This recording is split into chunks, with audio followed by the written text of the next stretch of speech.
Antes de dar paso a la primera mesa, me voy a permitir hacer algunas breves reflexiones del por qué una organización sindical como la nuestra, como la Confederación Regional Obrera Mexicana, le rinde tributo a un prócer.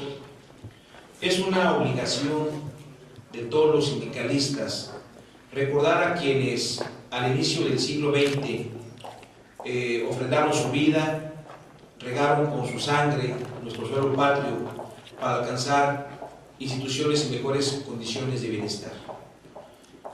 La Confederación Regional Obrera Mexicana, fundada en mayo de 1918,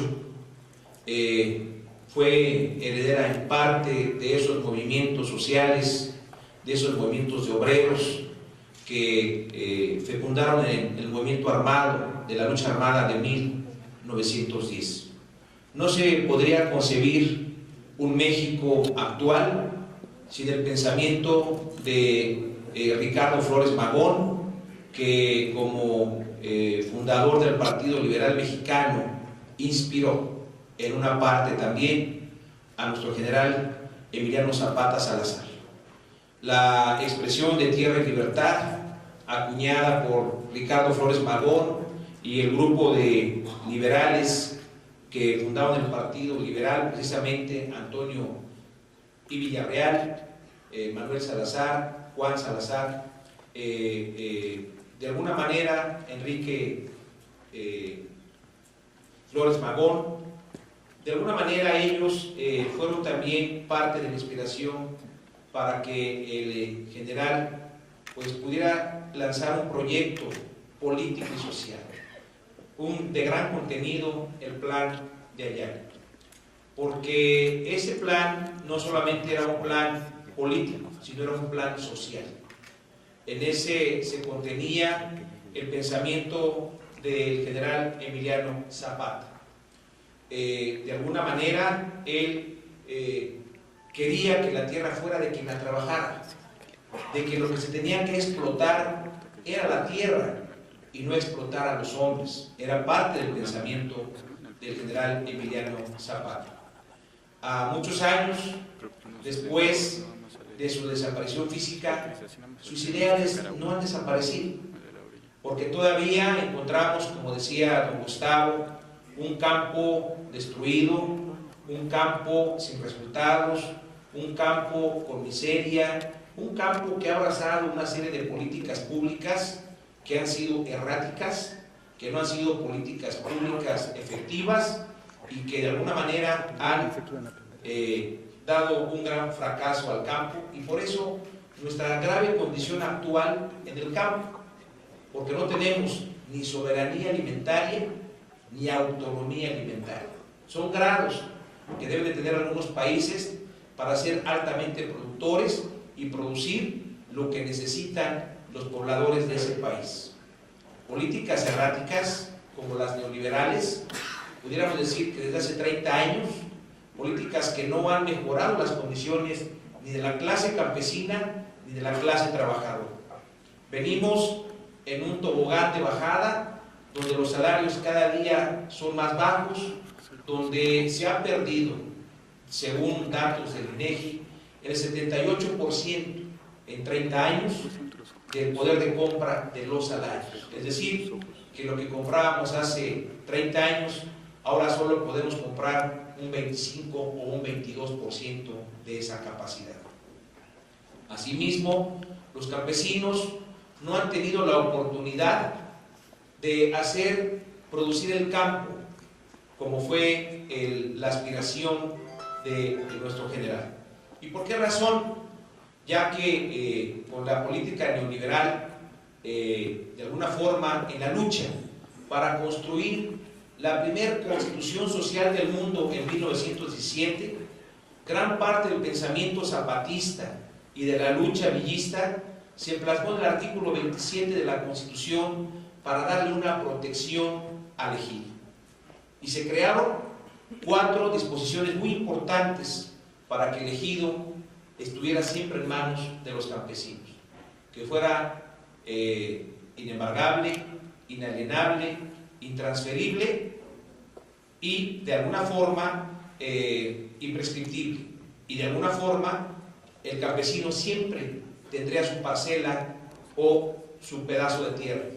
Lamentablemente, en las políticas neoliberales hubo una reforma en el artículo 27 constitucional donde se le quitó la modalidad de la transferencia de la tierra. Por eso ahora podemos ver cómo grandes franjas de territorios, cómo empieza a existir un nuevo latifundismo, cómo existen grandes extensiones de tierras en manos de no mexicanos y de mexicanos también, pero que la utilizan para otros fines, no para la producción, y vuelve a tener la miseria el campesino y la clase que vive del campo. Para el movimiento obrero, insisto, son momentos también muy difíciles. Por eso cuando Margarita me habló de llevar a cabo este foro, hacía yo una reflexión y le comentaba que cuántas chinamecas existen en las oficinas del gobierno federal. Y digo haciendas de Chinameca porque en Chinameca fue acribillada la esperanza y la ilusión de un revolucionario que le daba impulso social y contenido a la Revolución Mexicana. Pero muchos funcionarios, hay funcionarios buenos, legisladores buenos, ministros buenos, pero hay quienes no lo son, que se han olvidado precisamente de este proceso social que ha evolucionado y que ha protegido a las clases más necesitadas del país. Pero hay legisladores que no han entendido su papel, y entonces cuando llega una reforma o cuando llega una propuesta para hacer una mejor ley para las personas, pues inmediatamente esas ideas o esas esperanzas son acribilladas por los intereses particulares y personales de algunos personajes.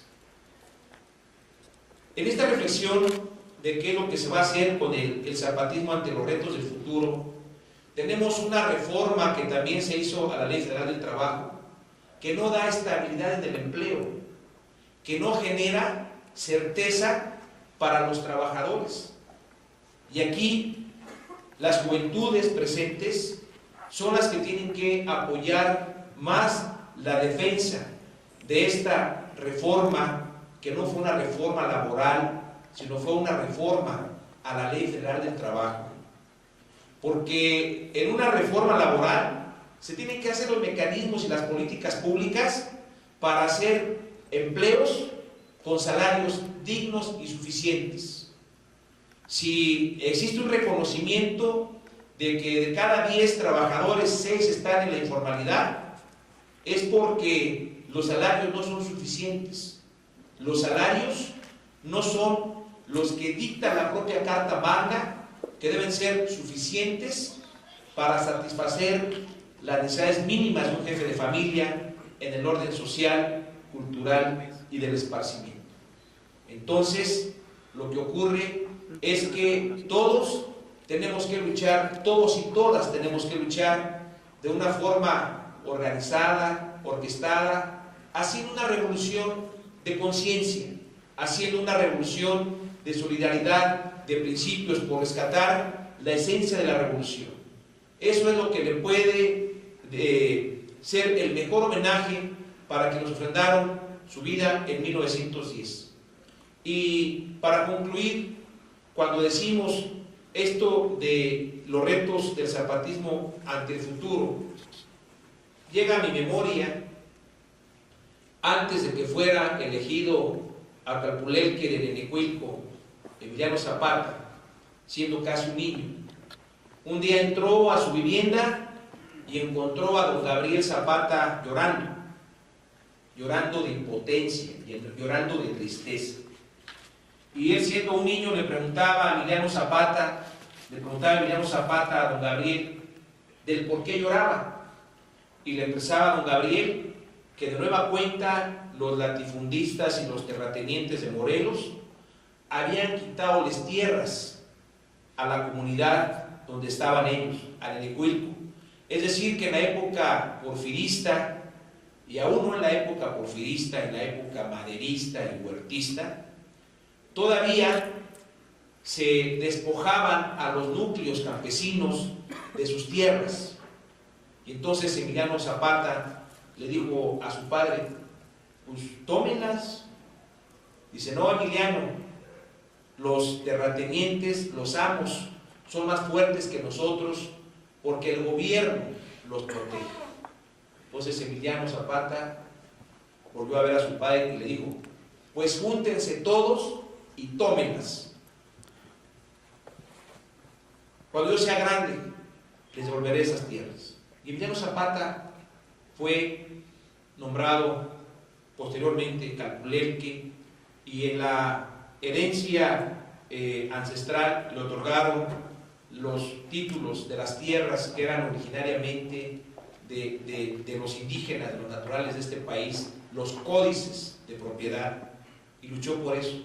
Pero aquí la reflexión de esta simple cuestión es que nos tenemos que juntar todos para tomar las cosas. Si las pedimos, no nos las van a dar. Por eso es la reflexión tan importante de Emiliano Zapata en este 95º aniversario de su desaparición. Por eso es que las fundaciones, don Gustavo, como lo ha expresado, y un servidor, creemos que lo menos que podemos hacer en esta fecha, 10 de abril, es hacer este foro reflexivo, donde habrá grandes expertos en la materia del zapatismo y grandes expertos en la materia social. Pues si nos dan oportunidad, nos pondremos de pie para declarar inaugurado este foro.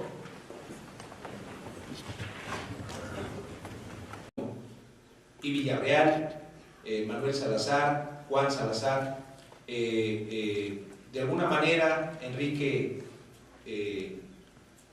Flores Magón, de alguna manera ellos fueron también parte de la inspiración para que el general pues pudiera lanzar un proyecto político y social. Fue heredera en parte de esos movimientos sociales, de esos movimientos de obreros que fecundaron el movimiento armado, de la lucha armada de 1910. No se podría concebir un México actual sin el pensamiento de Ricardo Flores Magón, que como fundador del Partido Liberal Mexicano inspiró en una parte también a nuestro general Emiliano Zapata Salazar. La expresión de Tierra y Libertad, acuñada por Ricardo Flores Magón y el grupo de liberales que fundaron el Partido Liberal, precisamente Antonio, una obligación de todos los sindicalistas recordar a quienes al inicio del siglo XX ofrendaron su vida, regaron con su sangre nuestro suelo patrio para alcanzar instituciones en mejores condiciones de bienestar. La Confederación Regional Obrera Mexicana, fundada en mayo de 1918. Antes de dar paso a la primera mesa, me voy a permitir hacer algunas breves reflexiones del por qué una organización sindical como la nuestra, como la Confederación Regional Obrera Mexicana, le rinde tributo a un prócer. Es una